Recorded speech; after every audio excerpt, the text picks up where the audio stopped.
Praise the lord. Bible గ్రంథంలో అష్షూరు రాజు అనే వ్యక్తి ఒకరోజు రబ్షాకే అనే వ్యక్తి ద్వారా ఒక ఉత్తరాన్ని హిజ్కియాకి పంపిస్తాడు. ఆ హిజ్కియా ఆ ఉత్తరంలో ఉన్న మాటలు చదివినప్పుడు హిజ్కియా ఎంతగానో భయపడి ప్రార్థన చేయటం మొదలు పెడుతూ ఉంటాడు.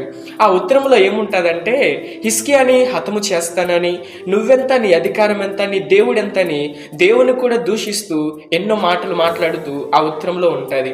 ఆ మాటలన్నీ చదివిన హిజ్కియా వెంటనే దేవుని మందిరంలోనికి పరిగెత్తుకుంటూ వెళ్ళి అతడు ఎంతగానో ప్రార్థన చేసి ఎంతగానో ఏడుస్తూ దేవుని అడుగుతూ ఉంటాడు.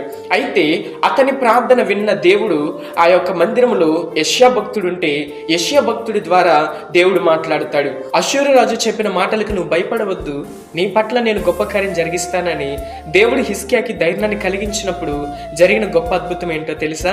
అక్కడ ఆ సైన్యములు, అష్షూరు రాజు సైన్యములు 185,000 మందిని దేవుడు హతము చేసేస్తాడు. దేవుడు హిజ్కియాని గెలిపించి అష్షూరు రాజుని దేవుడు ఓడిస్తాడు. ఈ మాట ఎందుకు చెప్పానంటే, చాలా సందర్భాల్లో కూడా మనము కూడా భయపడుతూ ఉంటాం.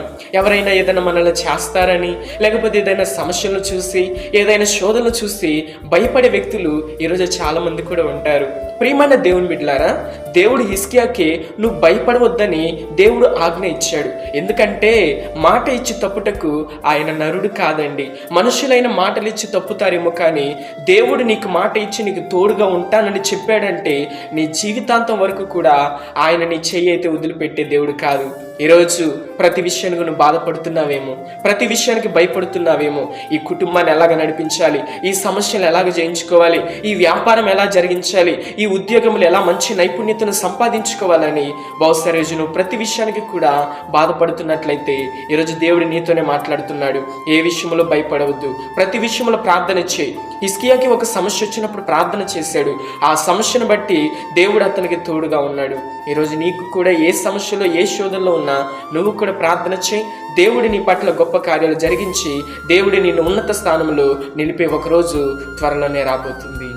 ఆమేన్.